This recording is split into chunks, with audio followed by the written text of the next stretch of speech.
Good morning, everyone. This is the regularly scheduled meeting of the Fulton County Board of Registration and Elections. It's December 9th, 2021, 10 a.m. We have a lot of things to cover here in this meeting. Thank you.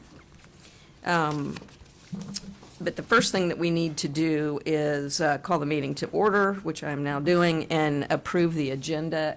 Right now, what we have is we'll have public comment, then we're going to have old business, new business that would include our schedule, and residency challenge hearing, and then we will go into executive session if needed, and then adjourn. So, yes. Motion is made to approve the agenda, properly made and seconded. All those in favor, please say aye. Aye. Opposed? There are none. The agenda is approved. Okay, we're going to call people in the order in which I received the card, so I'm trying to do it in the order in which you came in the door, but if not, you will get your 2 minutes. You get up to 2 minutes to speak to us, and when your time is up, I would appreciate it if you would finish your sentence and allow someone else to speak. In the true spirit of the holiday season, I hope we'll all be positive and enjoy each other's company as we listen to the comments. Because we're in a different room, would somebody tell me where we want people to be when they actually come forward? Right here? Okay, there's a microphone right here. And so when you're speaking, if you need to, because they're wireless, if you need to pick up the microphone so that we can hear you clearly, please do so.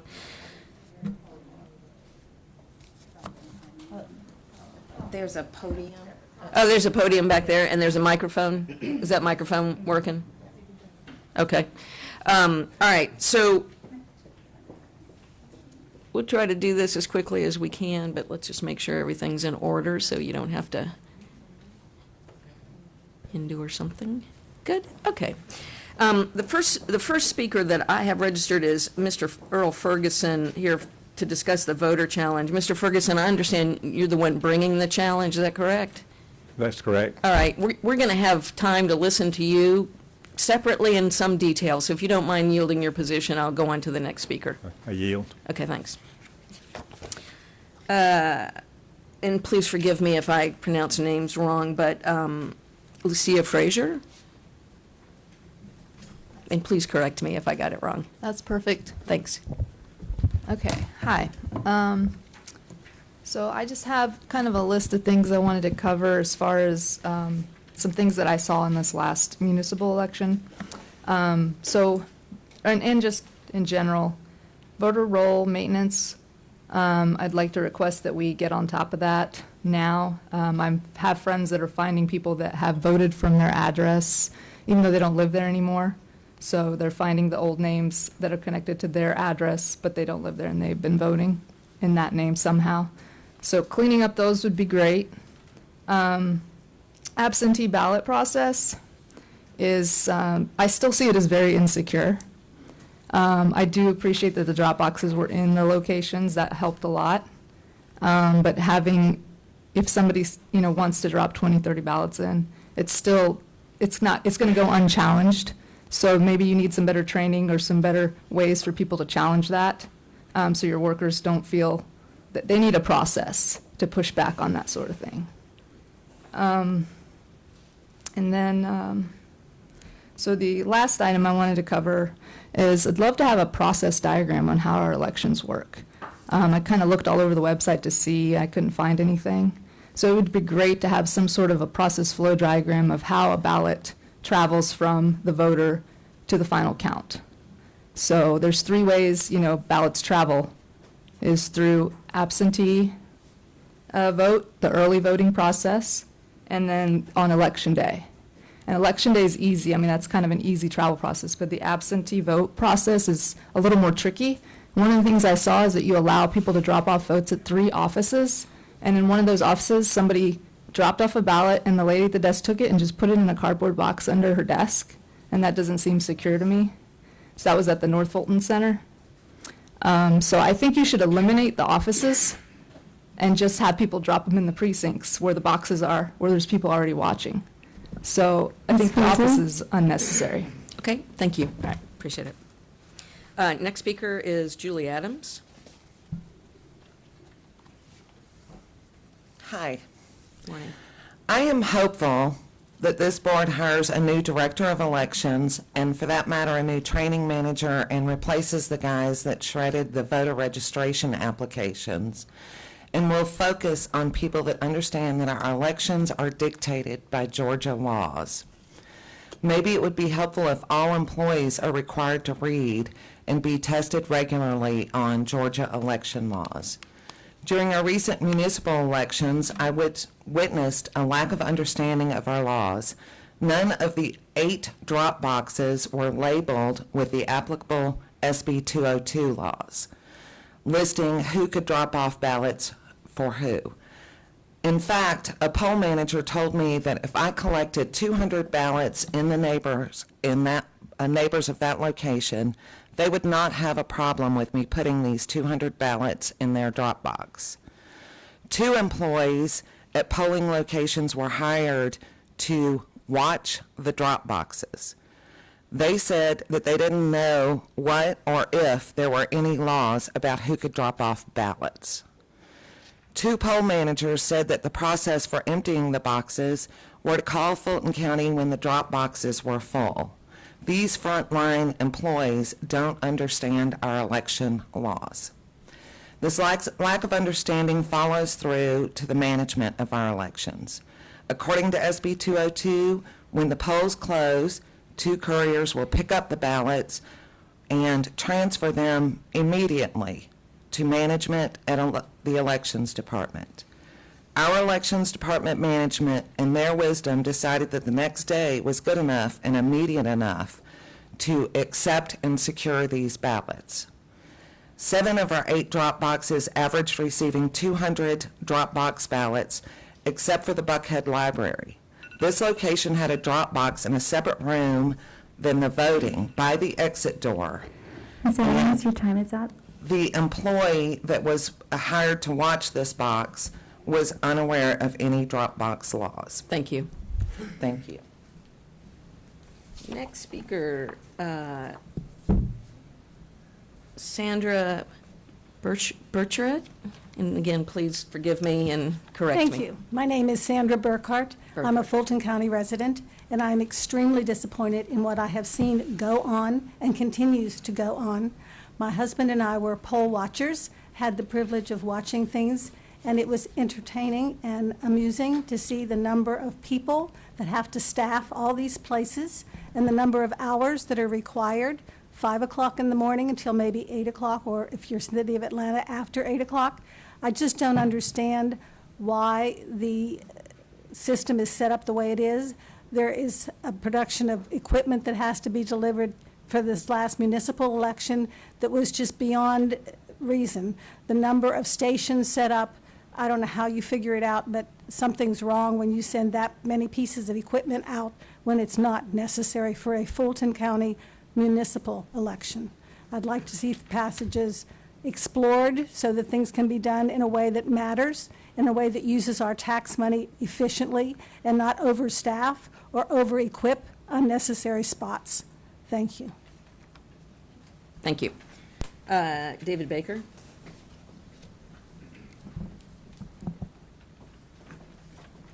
Madam Chair, my comments, if any, would be reserved for Mr. Ferguson's residency challenge.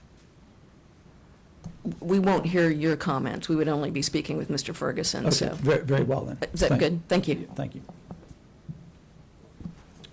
Dr. Janice Johnston.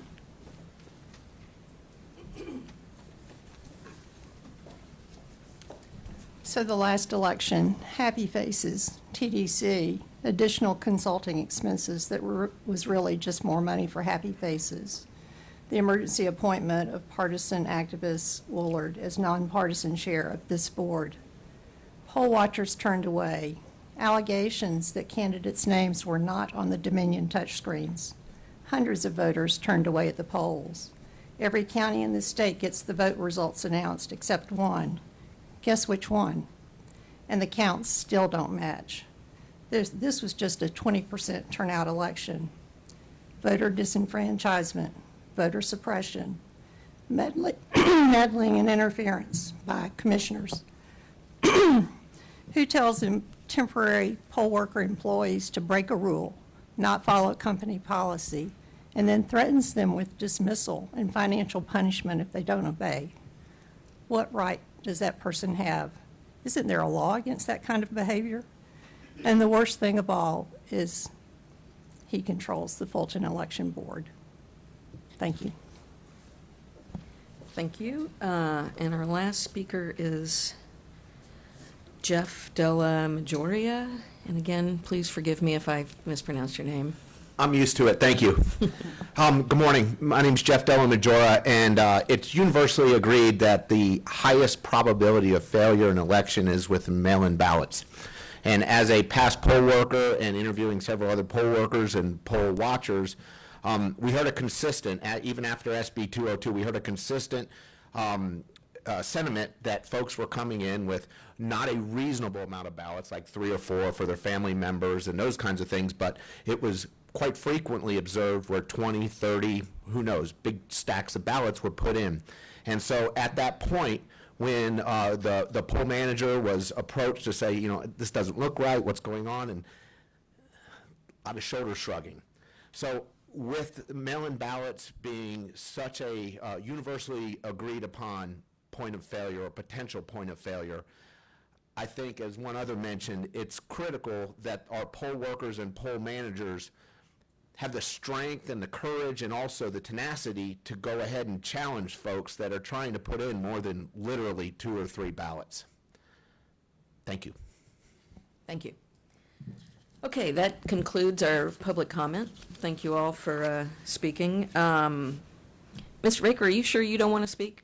You signed up for the time. You're welcome to. Thank you, Madam Chair. Okay, thanks. Okay, now we're going to move on to old business. We have quite a few minutes to approve. Does anybody have any corrections or changes to the minutes? Madam Chair. Yes, Mr. Wingate. Madam Chair, I only bring to your attention simply because it's scanning through the November 8th general regular meeting. As I recall, I had conversed with some of the staff during that meeting, and according to the minutes, I have nothing is stated about any of my comments and any responses.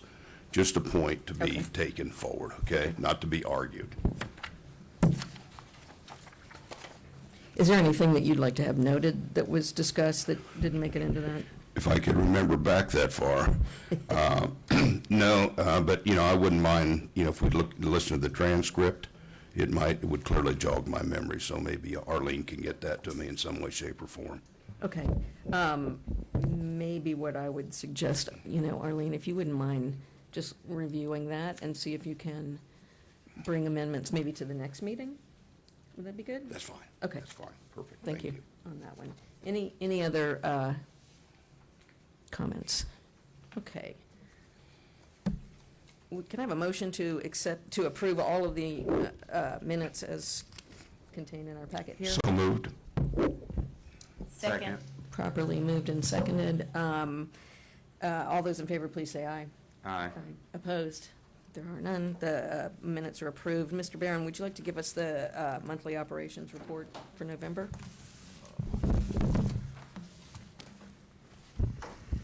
Certainly. Good morning, everyone. Good morning. We conducted the November 30th runoff special election with 184 polling locations.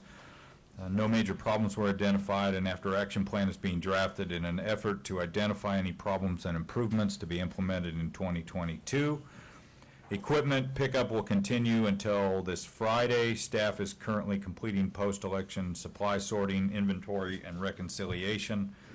Polling location changes for 2022 are being identified with plans to present change proposals to BRE at the first 2022 board meeting. We also anticipate sending the board a list of the early voting locations for the May election ahead of January. I would expect that those would be to you this week. We'll send those in the email, and then you can be prepared to approve the early voting locations in January, I guess pending any changes from redistricting that could occur. We used 7 of our 9 check-in locations for the November 30th elections. We had no major problems reported during check-in. Advanced voting operated without any major issues. The election, as I stated in the last 2 meetings, ran smoothly. Absentee ballot drop boxes were decreased to 5 locations for the runoff election from 8 in the November 2nd election. Voter registration, we have received 90,728 applications in 2021, and we received 7,048 voter applications in November. We currently have 846,978 registered voters in Fulton County. 753,039 of those are active. 93,939 are inactive. The state notified us yesterday that they are going to be doing another NCOA, National Change of Address mailing, later this month. They didn't give us a date, but I'm going to request that the state, today I'm going to send an email requesting that the state notify us of these things, because we don't, it's not in our budget to have another NCOA meeting or NCOA mailing towards the end of the fiscal year. So we'll be able to find the funds, but I think the SOS needs to be more transparent about when they're going to do these mailings so that we can budget for them every year, and also we know when we have to put money on the postage meter and whether we have to transfer money from different line items to cover the expenses. So, and I think it would be good for all counties just to know when that type of voter list maintenance is going to happen from the state level, in addition to what we do on a daily or weekly basis. We will have a challenge hearing today. On Thursday, November 24th, the Board of Registration Elections received a challenge notice. The elector is challenging the residency status of 67 electors in Fulton County, and we are hearing that today. Voter registration was tasked with researching the residency, and that will be taken care of at the later agenda item today. The Secretary of State's office sent us a notice, or sent it to all 159 counties on November 22nd, that there was a recall application for the Secretary of State, Brad Raffensperger. I think that's either the 3rd or 4th recall application this year. The petition only had 16 valid signatures from Fulton County, and we submitted a petition verification form on November 23rd to ensure compliance. I shared with the board some items that we propose to as enhancements to the Budget Commission, and for later, for the board to be able to go to the commissioners to talk to them about our budget requests for next year. We have 3 election, the Budget Commission is going to fund 3 elections as it stands right now: the general primary, the general election, the general runoff. I think the general runoff should be listed as the primary runoff. I'm not sure why the Budget Commission didn't fund the general primary runoff, because that's a runoff that's going to happen. So I would imagine they're going to have to add that to the budget, either that or shift the funds from the general runoff to the general primary runoff. That was another $9.1 billion. Yes, yes. We did request some additional box trucks with lifts on them, some cargo vans, 2 passenger cars, and SUVs for mini deliveries and things that we have to do. Our 2 passenger cars are very old. We have not received status on those vehicle requests through the budget process. We requested 13 new positions, as several commissioners wanted us to reduce our reliance on supplemental staff, and it doesn't seem as though the Budget Commission recommended any new positions to the commissioners. Then we requested 13 new positions for next year. We also have requested things such as a new voting equipment, which the Budget Commission did not recommend to the commissioners. What we're trying to get away from is having to turn equipment over after early voting on the weekend between the end of early voting and on election day. For us to have to turn, our early voting program is larger than Cobb, Gwinnett, and DeKalb counties combined, and sometimes Clayton's as well. And we have to turn over all that equipment between the Friday before election, or the Friday when early voting starts, and get that out for delivery on the Monday before election day. And that is a huge undertaking that we didn't have to do with the previous voting system. And we need an inventory of election day equipment, early voting equipment, and then for training, because we don't want to keep poaching training equipment towards the end to supply election day, and that's what we keep having to do election after election. So, and I supplied you with the amounts of, and it's a little over $3 million of equipment to make that happen. The voter education team spent the month of November cleaning up all old voter education contact files to ensure there is an accurate list in preparation for the 2022 elections. The VEO manager is collaborating with External Affairs FGTV and FGTV to develop collateral for the voter education outreach team to help enhance the department's brand and footprint. LaShondra Little, the VEO manager, has scheduled meetings with all the commissioners to understand their vision and needs from the voter education and outreach team. The VEO team has also been working with various Latin American organizations and groups to develop and implement voter education and outreach programs with the Hispanic community in Fulton County. And the Latin American Association has been the lead organization facilitating the meeting between the voter education office. They executed community and student engagement events in November, notably the Department of Juvenile Justice utilizing the mobile bus to assist voters with disabilities, and training seniors at QLS to educate them on the new absentee ballot process. They are, deputy registrar training is now underneath the voter education team. They are revamping and updating the training materials to begin training new deputy registrars starting in January 2022.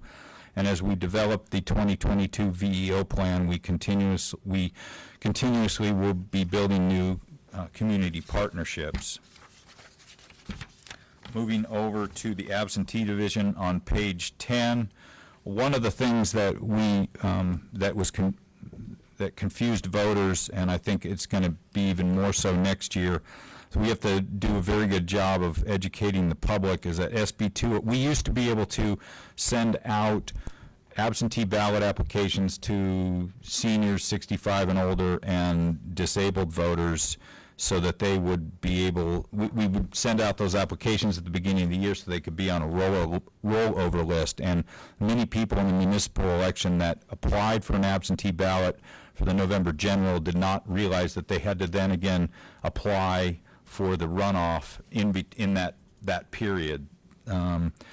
So that is something that we're gonna have to educate the public on next year, because of course more people are going to vote, and a lot of people aren't going to realize the primary is an exception. If you apply for an absentee ballot for the primary, the runoff is included, but all the other elections it is not included. I'm not sure why they made that allowance for the primary and not for the other elections, but the runoff is not included with an application to vote in one election unless it's the primary.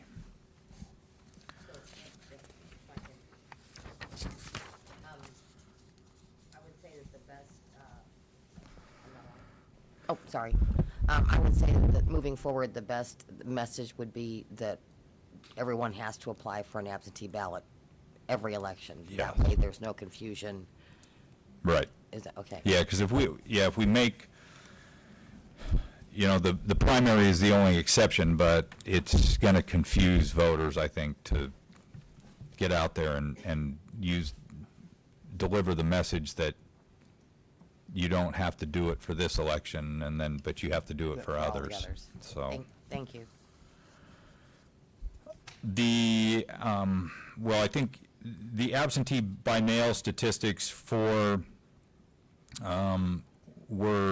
for the November 2nd election, which, or I guess, no, this is for the November 30th elections, are also on page 11 that Mariska provided to you. I'll just go over some of the highlights. We processed 1,584 applications, and we received 1,195 ballots back.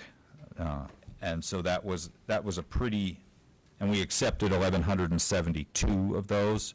So we had a pretty good return rate for those absentee ballot applications for the runoff, even though we had just a few days to get them into the mail and get them back because of when early voting started, when we had to mail them. It was a really quick turnaround time.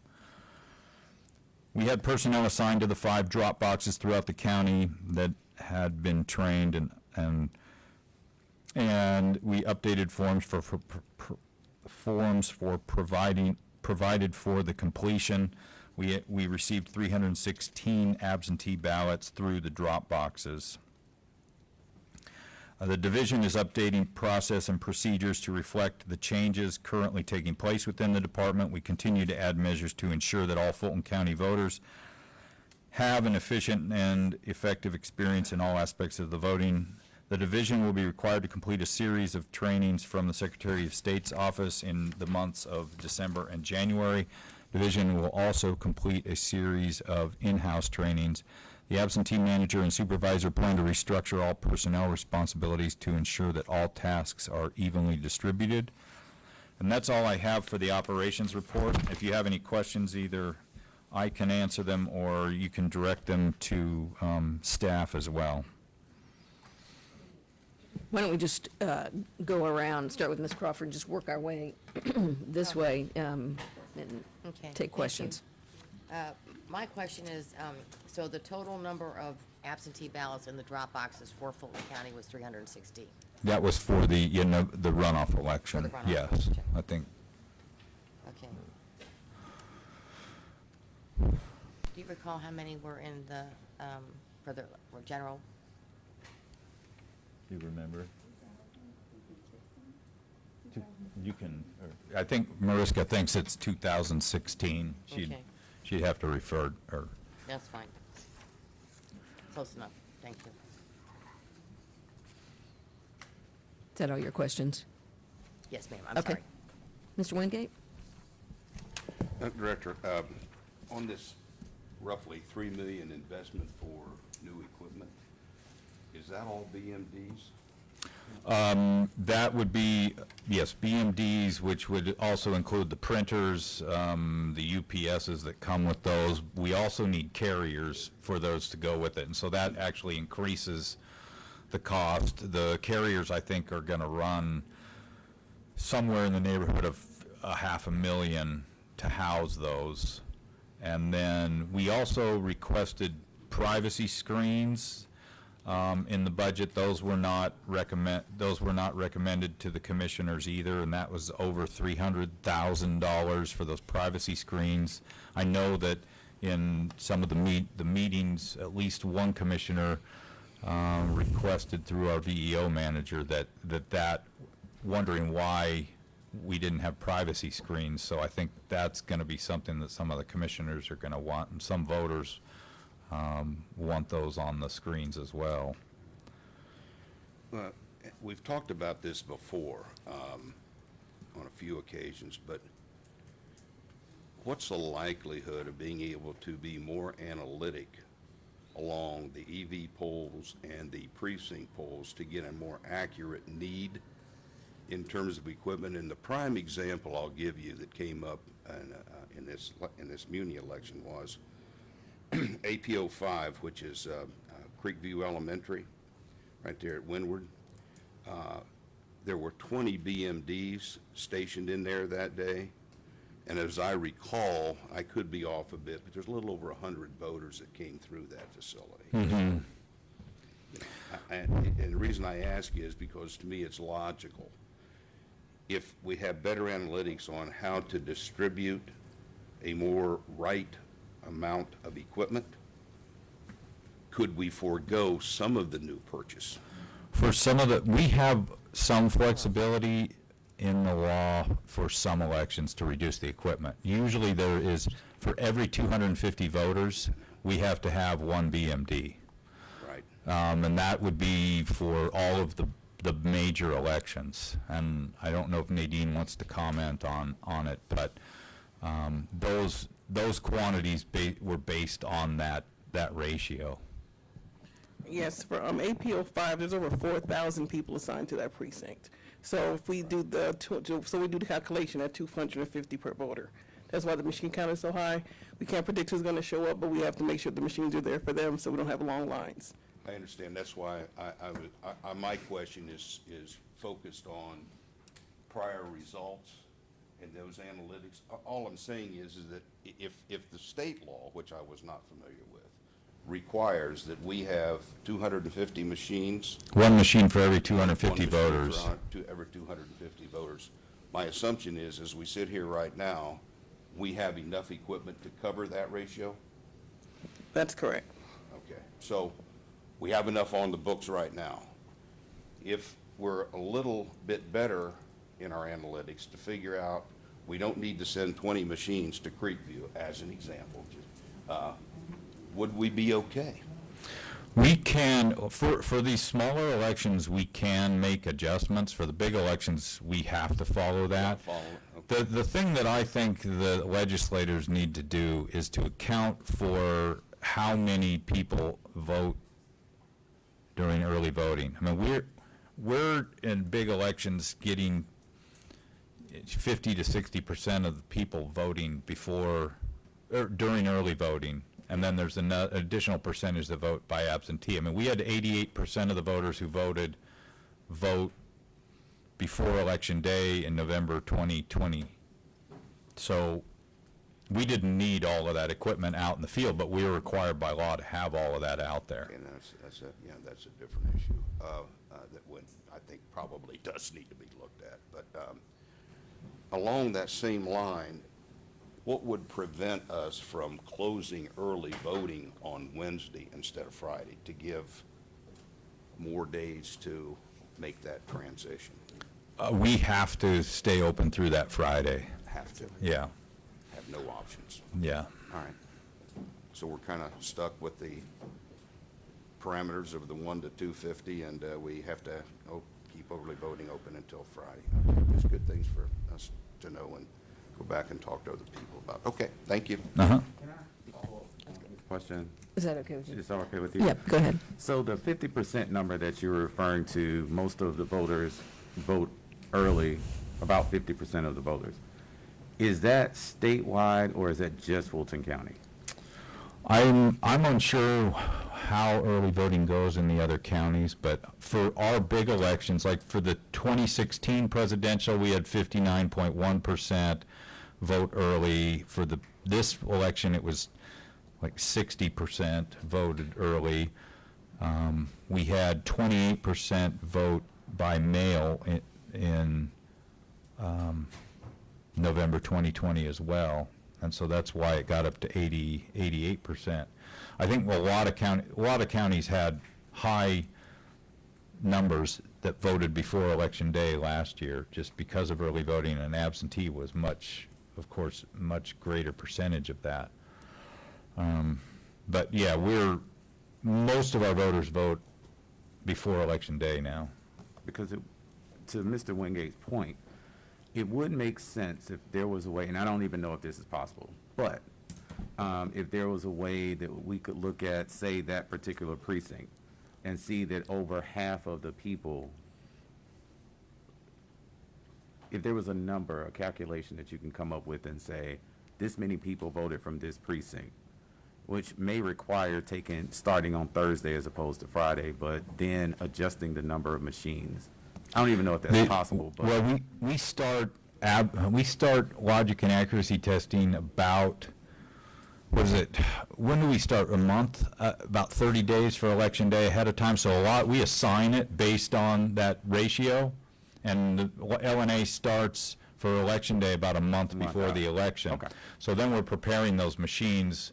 Going back in then and pulling them back is really would be very complicated. So we kind of have to prepare at some point just for there to be the onslaught on election day, whether people start getting picked off during early voting. We're stuck with that. The only precincts we'd be able to make adjustments on would be if we don't have enough, if we have to turn over equipment, and some of those precincts that we're preparing on the weekend before, we could possibly make adjustments in some of those, but the state would have to then say, yeah, it's okay to reduce those numbers, but I don't think we're gonna get that exemption from them. And I don't know really that the SOS has the power to exempt us from that.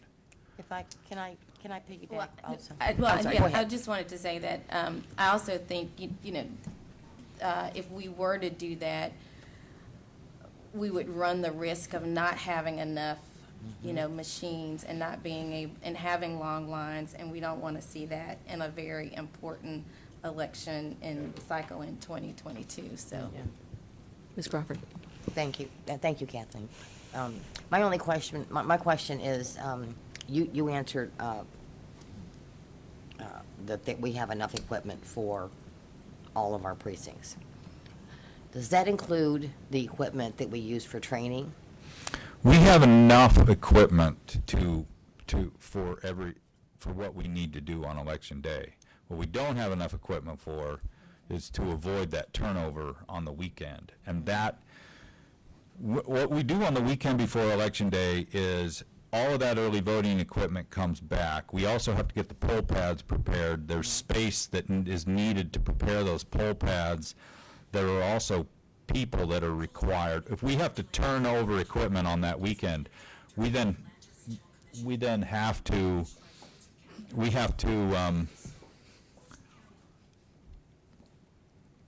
I lost my train of thought.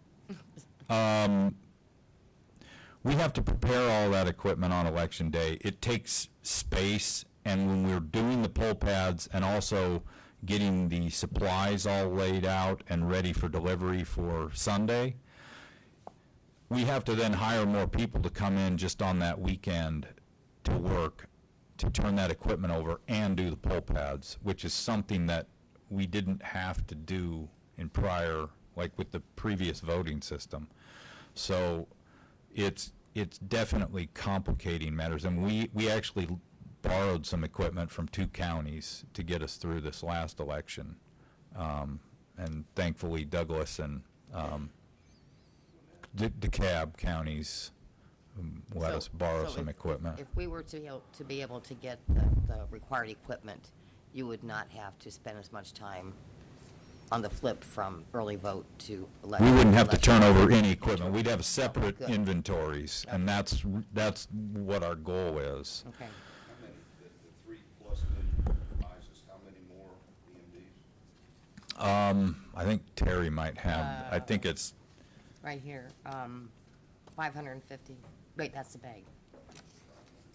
That's the bag. The MD printer transport, that's the printer transport bag. Image cart, CBS cart. would say like ICX. Yeah, about 650 BMDs. There you go. Where is it? 650. 650. 650 BMDs. And the carriers, we either need 2 station carriers or 4 station carriers to house those, so. And what's the consensus so far on the approval of this, or where?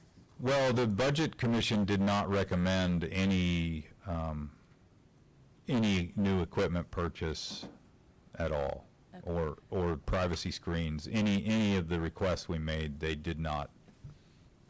Is there a plan to go back to them to make a case for supporting this? We were given a hearing in October, and then we've provided them with the spreadsheets that we gave to you that showed what we need based on, to have those inventories. At this point, we don't have another opportunity to go, I mean, there's no, basically what I've asked is for the BRE to do that, to make those asks for us. Well, I'm in support of making that ask. I think it's really important. We don't want to see, in some cases, you make a good point, when there's not enough time in between, there's only 3 or 4 days to get the equipment turned around for operational use on, for election day. And that's a small amount of time. You also run the risk of inaccuracies.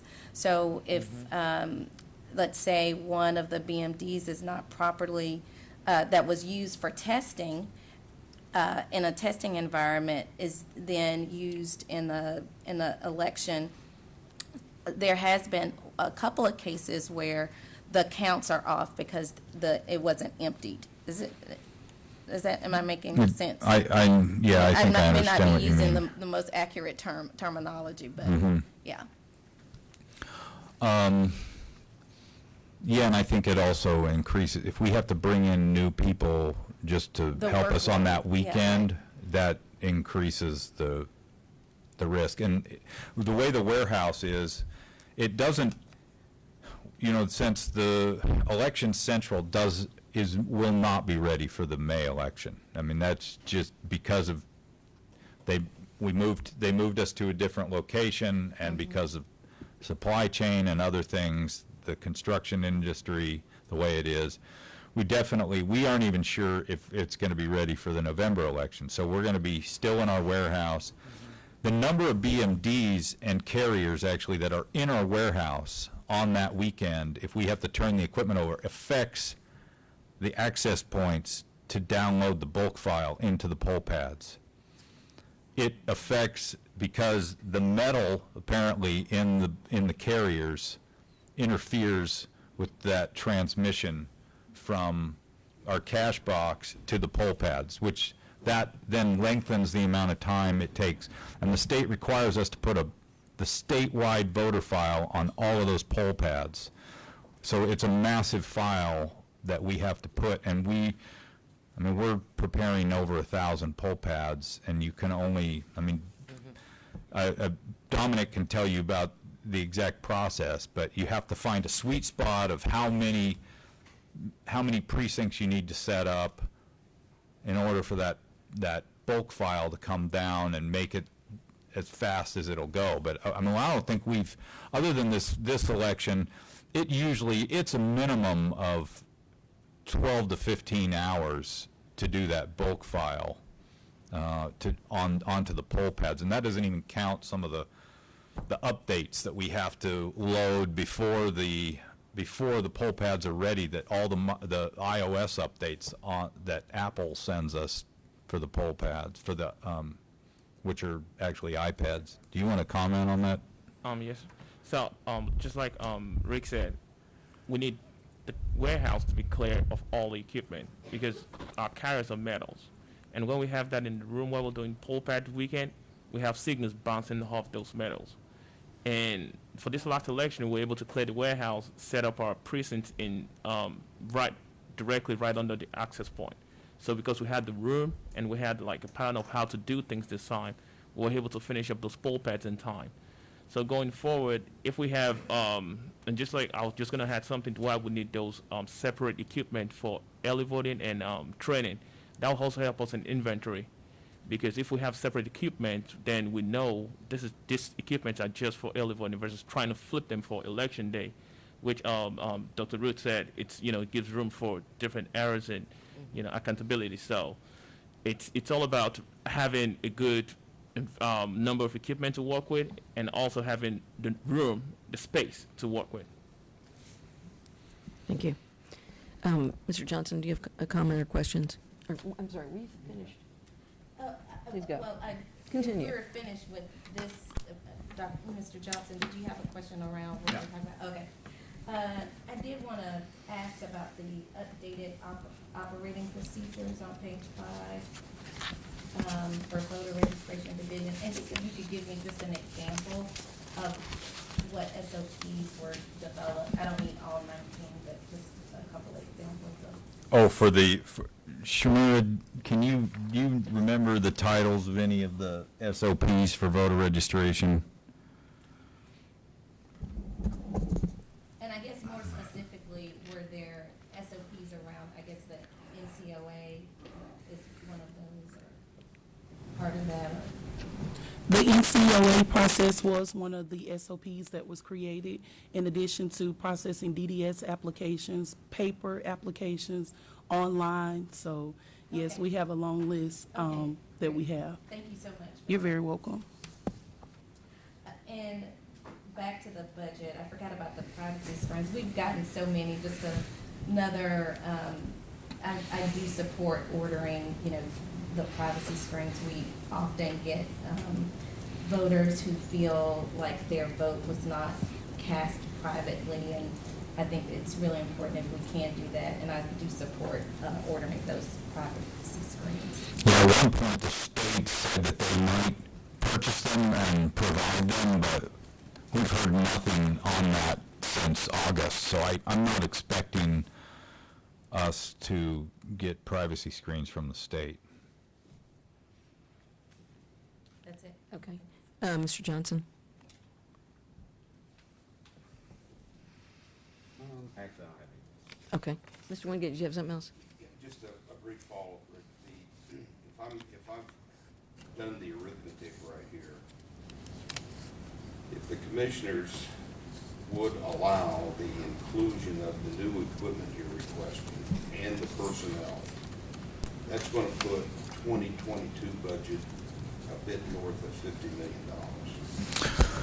That's probably, let's see, right now, the elections budgets are at 33 million. Our Brenda, do you remember what the operations budget is? But it's in the 3 to 4 million range. So that would put us up around 37 million, plus these budget requests would be, probably another 5 million. So, or 6.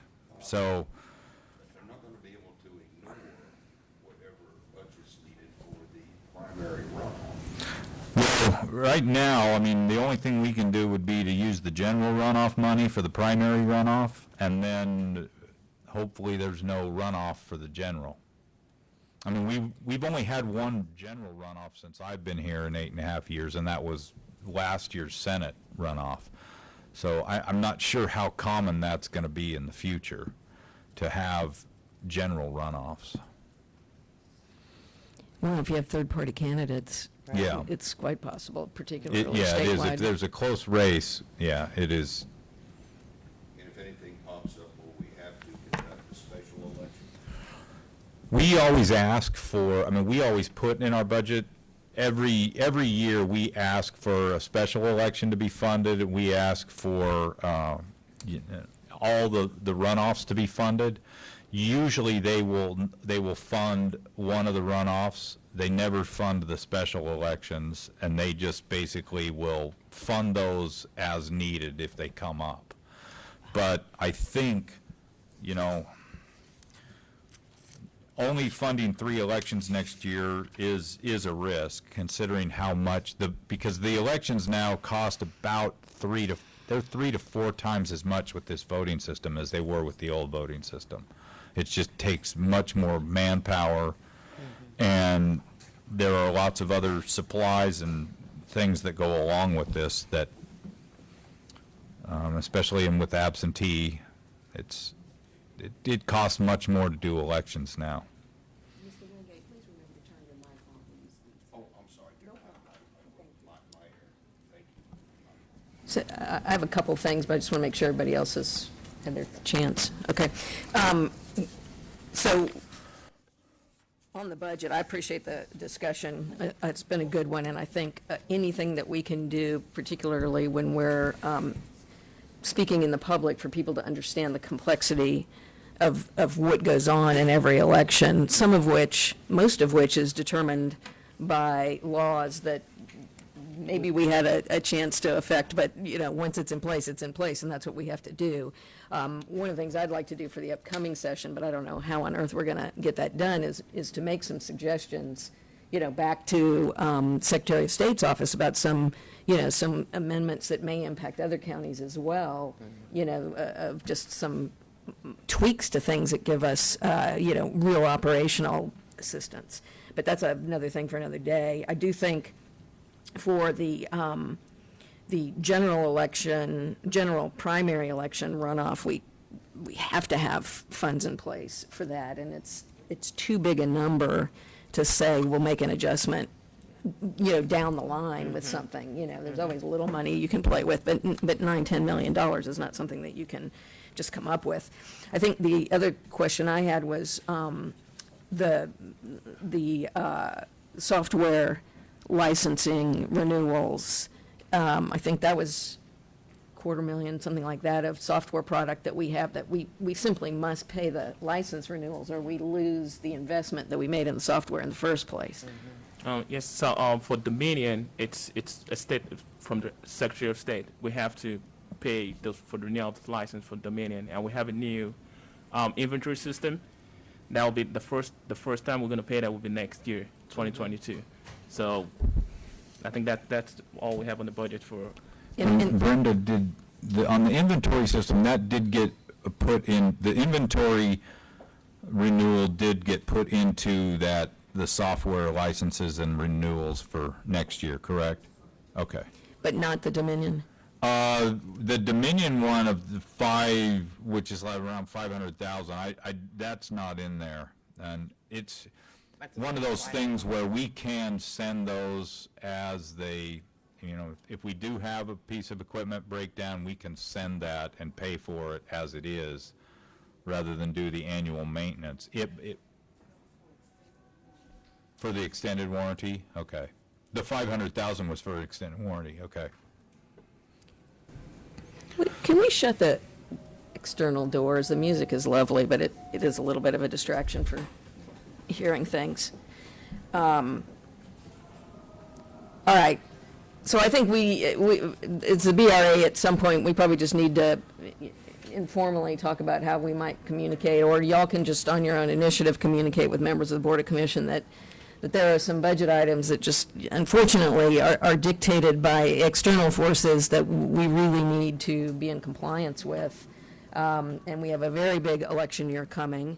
And so it's a balance. I've heard from election officials all over the country that, face this same issue, is you have elections that, the legislation of them are determined elsewhere, but local property tax owners, have to pay the freight. And we've underinvested, and so now there's new investment coming, and we simply don't have the leeway not to hold an election. That's the problem, is we can't not do some of the things that, in a normal department, you may forego to the next year, you may forego completely, but that is not an option that we have. So hopefully we can, help communicate some of the level of detail, and I appreciate all the questions that everybody has had to help clarify the position on these. Is there anything else to the operations report, questions or otherwise? Well, thank you very much for a very thorough report. I appreciate it.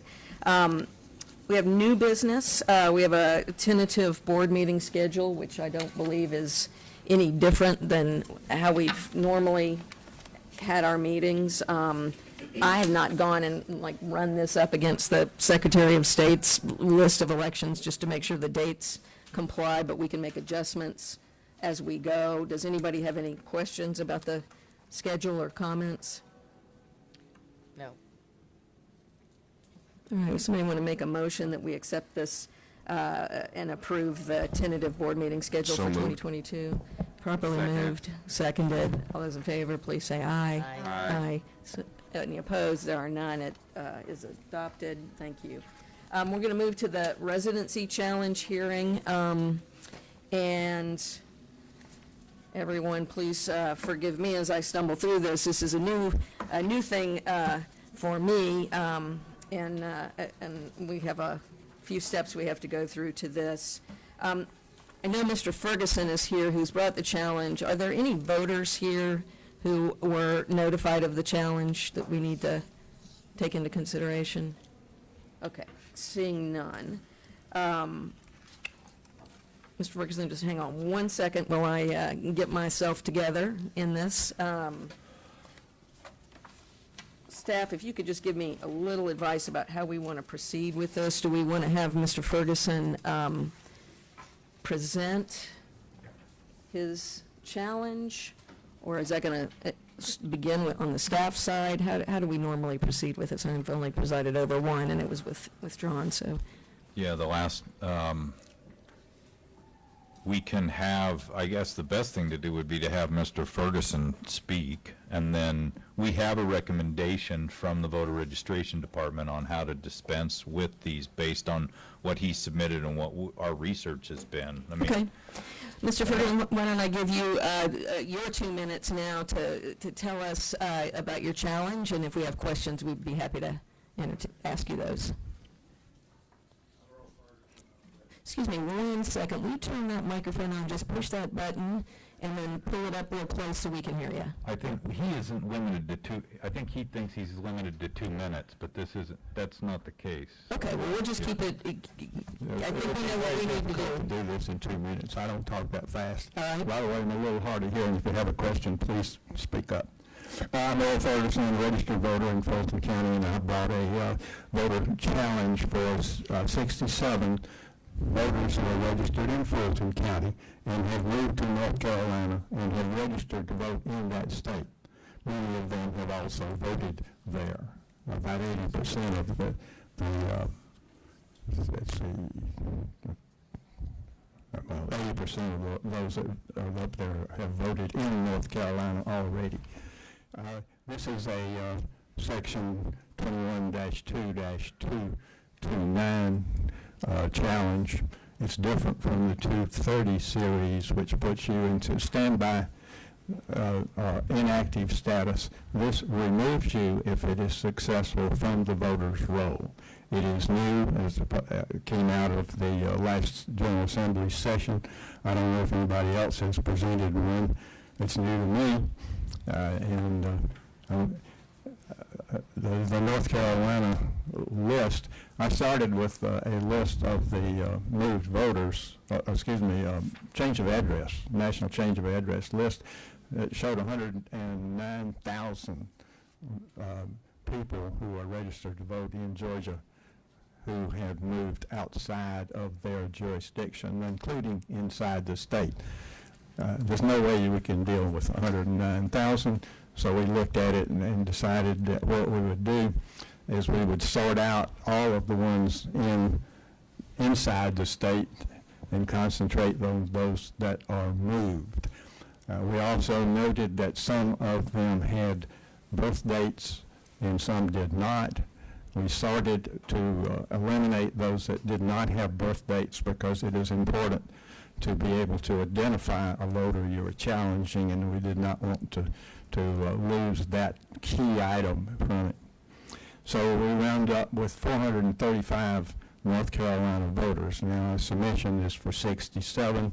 We've started the process. It is not completed, but we wanted to do an initial submission to see how this was going to work and to work out procedures that are convenient for you folks, because I didn't want to have to burden the board with a special meeting, and we'll try to do it in conjunction with your regular meetings.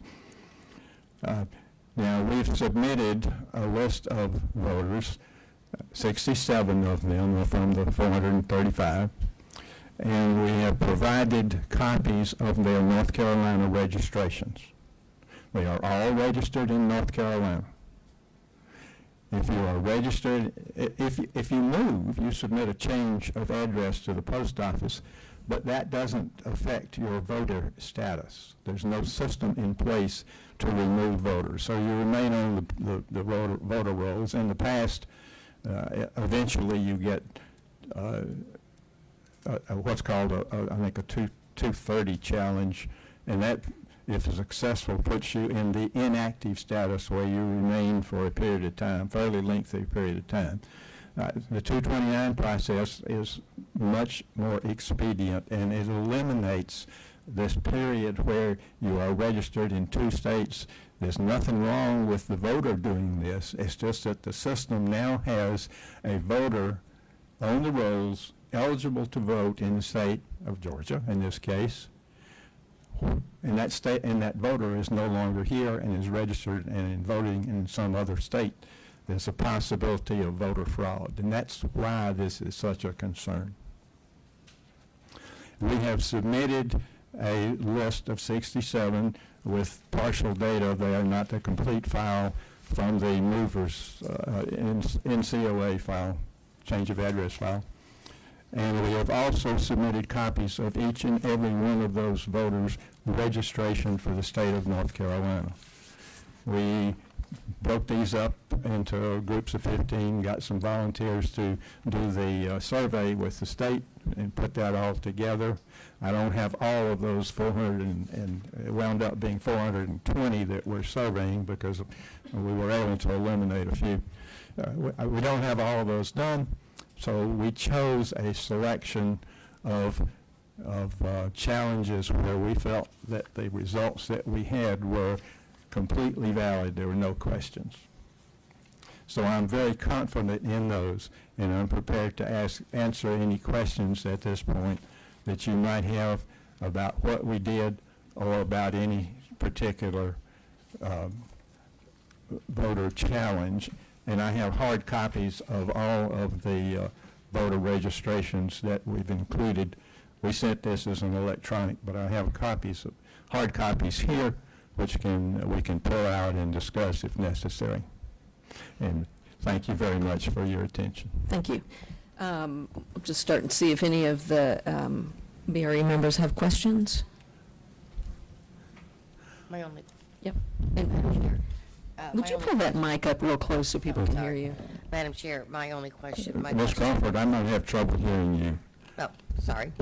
My question is, on the information from Holly, the only voter not verified is Fred Bowen. Under the 41 number of electors? Correct. Okay, so Holly's saying that that has been verified, so he needs to stay on the rolls. Am I reading that right? That's a staff question. Am I- Somebody from voter registration clarify that for us. Am I reading that right? Yes, ma'am. He will Okay. need to stay on because we were not able to verify that one elector. Thank you. May I respond to that one? Sure. Regarding Mr. Bowen, I was aware that he had requested it, so I've gone back and rechecked everything. I have copies of his voter registration form in North Carolina, and he has already voted in North Carolina in the last presidential election, last national election. And I checked also with through my voter page, and he is still on the Georgia voter rolls. I see no reason for him to remain a legal voter in both states. Do you, what isn't on this list that I can see are the birth dates of these folks that give us that verification that the name and the birth date coincides on those? Do we If you're have? asking where to find him, he is in the very last of those sets of 15, and he's the first name. I'm sorry, that wasn't my question. Oh.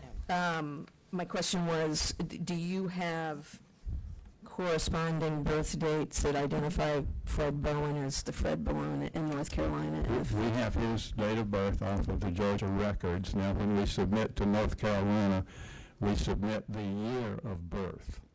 And I've tested it, if I submit a year off, I do not get a response back. I did get a response back from the state of North Carolina with his registration form indicating that that is his birth year. We also, of course, check other things. He happens to be a Fred Pasco Bowen II. And the second is on our Georgia records and is on the North Carolina records, which further verifies it. So the dates match, and the sequence of events where he submitted the change of address after he registered in Georgia, and the registration dates in North Carolina. And there's a couple of other ways that we check to make sure we're dealing with the same person. Okay, We are. Thank you. Could just back to the staff. What was the reason that made this one stand out as not being validated? We were not able to verify his information at the time. Okay. So I would just like to recommend that Mr. Ferguson could send that information to us, and then we will do the research. Okay. But for today, we would like to exclude him from the challenge. Okay, thank you. I withdraw his name from the challenge till we resolve this. Okay, thank you. Any other questions? Great, thanks. Oh, Mr. Johnson. Just for clarity, on this line that says election last voted, is that in North Carolina or in Georgia? In Georgia. So So Like to all of add the one voters more. on the list, the last time that they actually voted in Georgia was between the years of 2016 and 18. no, this says 21. I'd like to add one more point that I failed to make. Could you just, Well, hold on one hold on second, one sir. second, we'll get back to it. Because this goes from 16 to as 21. recently as January 5th, 2021, November 20, Right. June 20.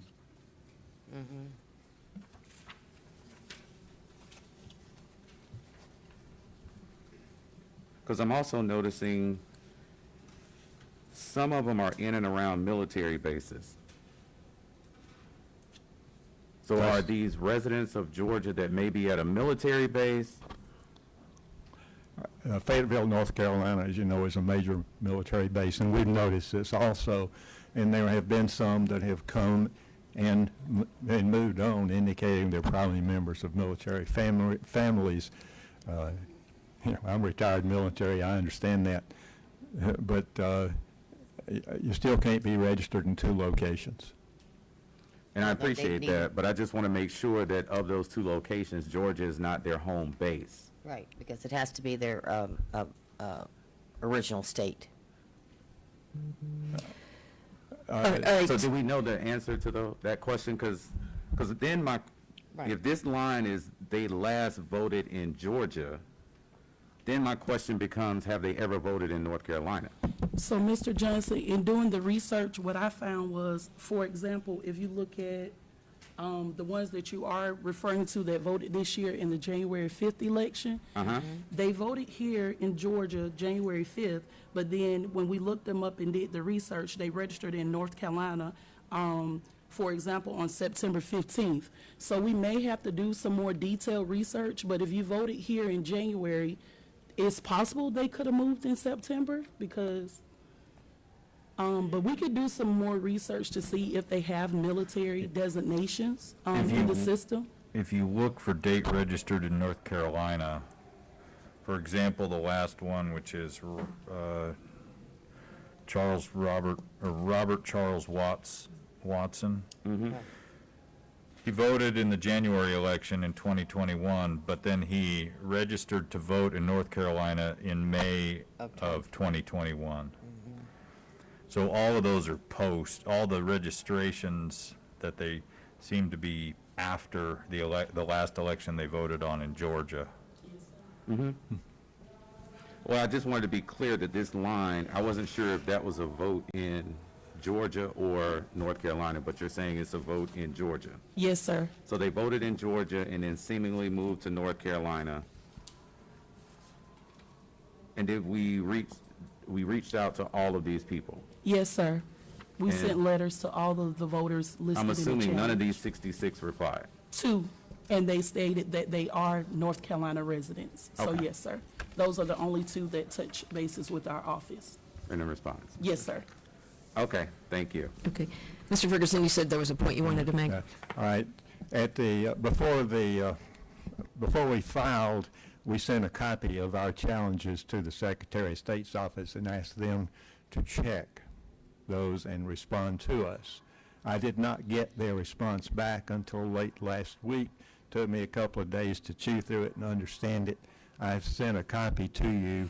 However, it may not have gotten through the process, but it does divide all of my challenges up into 3 different groups, and I'd like to address those in general. The first group is those who are already listed as ineligible or listed as inactive voters, which means that the Secretary of State has already looked at their residential requirements and noted that they have moved, and so they sent them some correspondence, I think. I'm not sure exactly how this works, but eventually they are placed in a inactive status, which limits their ability to vote, but they're still on the rolls.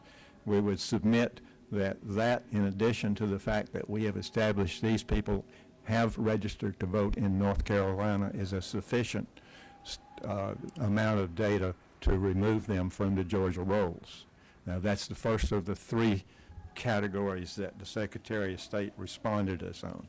The second category is those who are currently being reviewed in NCOA for a change of address. And I call the Secretary of State to see where those were, and they are the paperwork is completed, and the notifications are in the process of being mailed out in the next batch. My opinion is that that doesn't change our challenge, but the fact that they have been investigated by the Secretary of State certainly enhances the credibility. Now, there's a third category where the Secretary of State merely responded to my list with 29 names of people that they had not done anything on yet. Now, bear in mind that what the Secretary of State's doing is a Section 230 challenge. I'm doing a 229 section. My challenge will remove them immediately, subject to any appeals they're able to make, whereas the 230 section allows them to stay online for years as inactive voters. So my contention is that we should remove them where it's possible. Okay, thank you. Other questions? Okay. Go ahead. Well, just a statement that the registrar recommends that we remove them as well. Yeah. With the One question exception of- on I'm sorry, I can't hear you. Yeah. On this list that we have, there's a box around these names. Is that just somebody bucked these names in, or does it have some significance to the list? No significance. Okay, thank you. All right.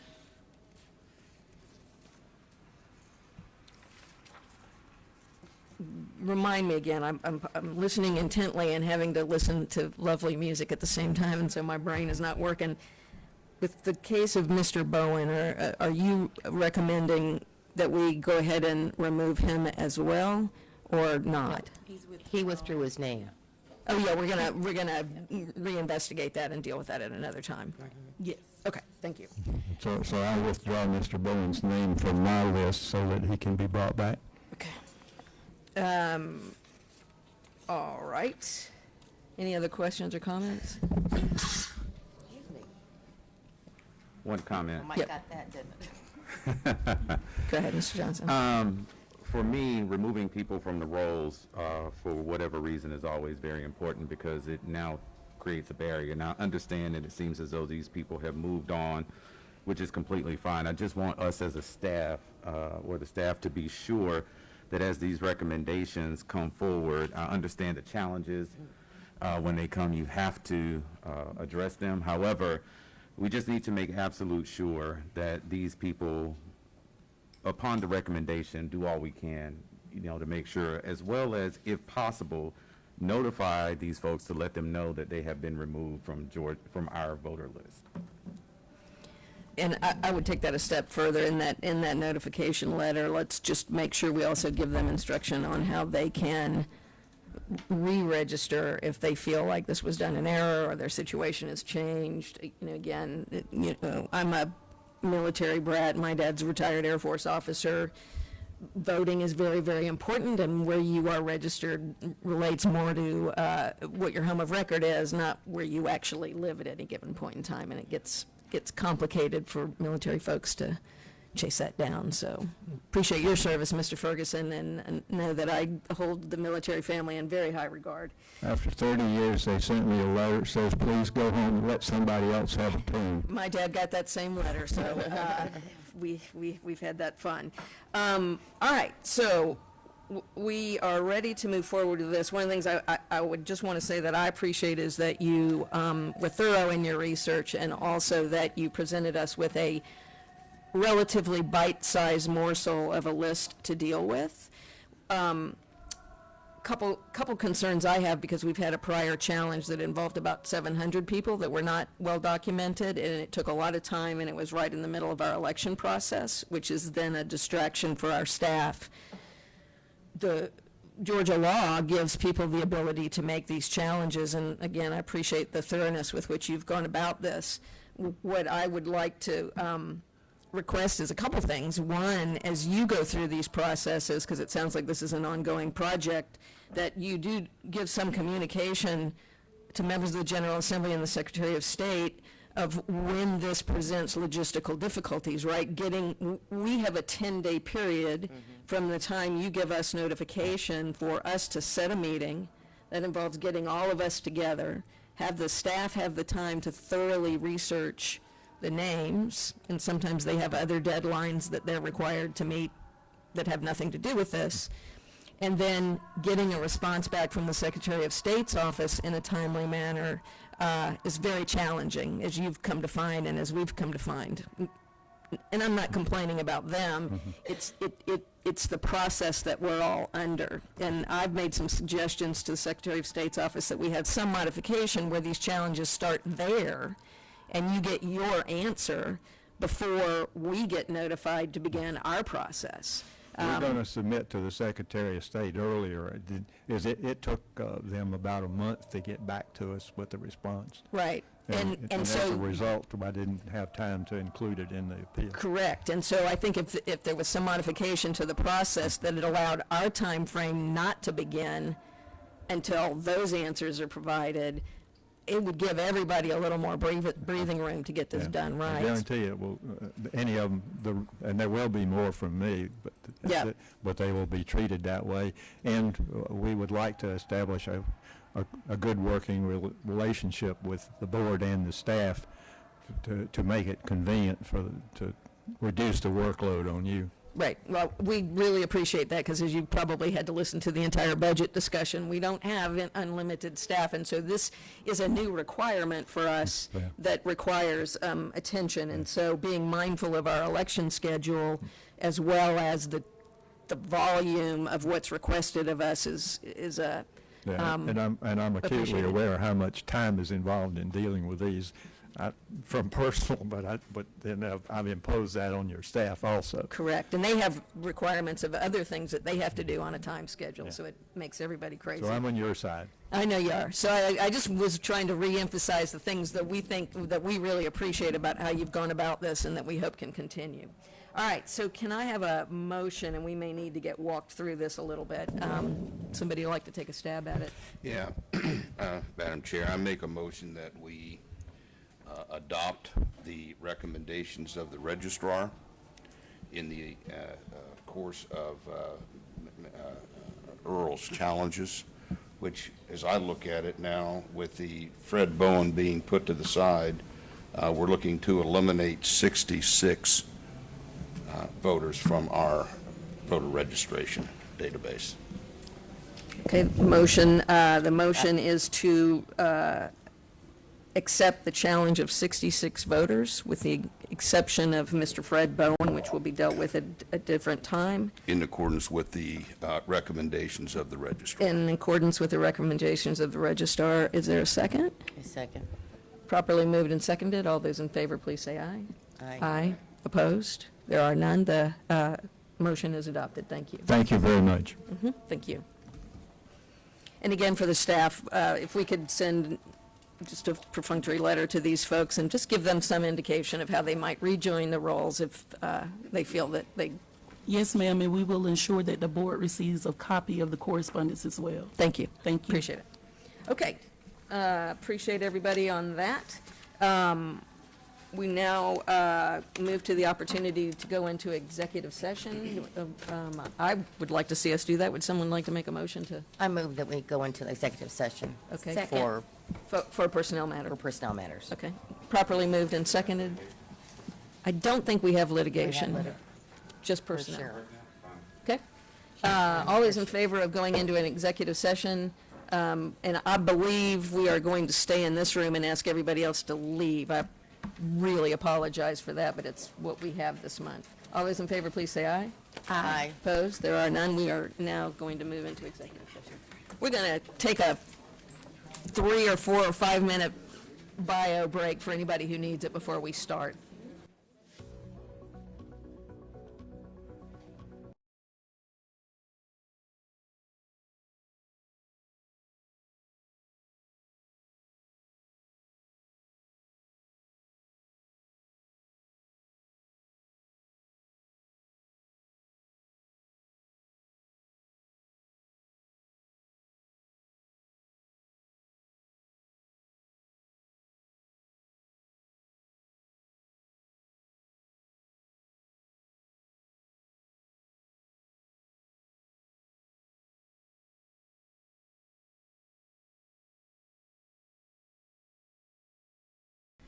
All right, hi, everybody. We're back from executive session. Thank you all so much for your patience. Thanks to the staff for hanging around.